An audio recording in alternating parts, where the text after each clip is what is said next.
Hello बच्चों, let's see this question. This question says a car is moving with the speed 40 km per hour. If car engine generate 7 kilowatt power, then the resistance in the path of the motion of the car will be. So first of all, the key concept in this question is power. बिना power को हम जाने, बिना power की definition जाने, उसके फॉर्मूले जाने हम इस क्वेश्चन को अटेम्प्ट नहीं कर सकते। इसलिए सबसे इंपॉर्टेंट की कंसेप्ट है हमारा यहाँ पे पावर। तो चलिए इस क्वेश्चन को हम आगे करते हैं सॉल्व। इस क्वेश्चन के लिए हमें दिया हुआ है, क्वेश्चन में उसकी स्पीड दी है 40 किलोमीटर पर आवर।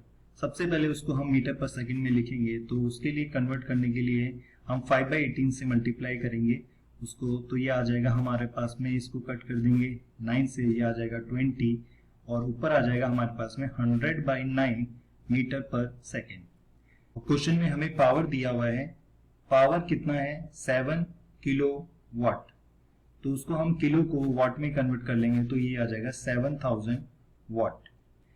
तो सबसे पहले फॉर्मूला जो होता है बेटा पावर का, वो होता है F.V, यानी फोर्स और वेलोसिटी का डॉट प्रोडक्ट।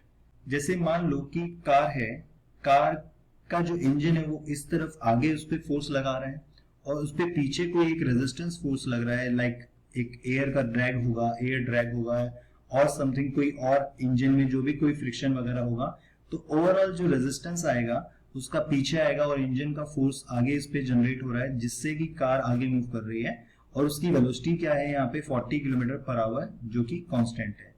अब बेटा यहाँ पे अगर वेलोसिटी कांस्टेंट है तो ये जो फोर्स है वो रेजिस्टेंस फोर्स के क्या हो जाएगा, इक्वल हो जाएगा।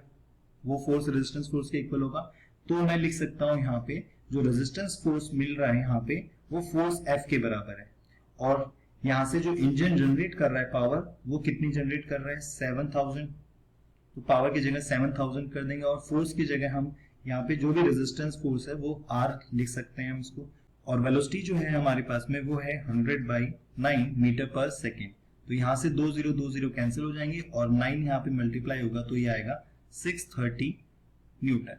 तो हमारे पास में रेजिस्टेंस का मैग्नीट्यूड आ जाएगा 630 newton, which is our second option. तो हमारा करेक्ट आंसर होगा 630 newton, which is second option. I hope this solution is understood to you. Thank you so much, all the best.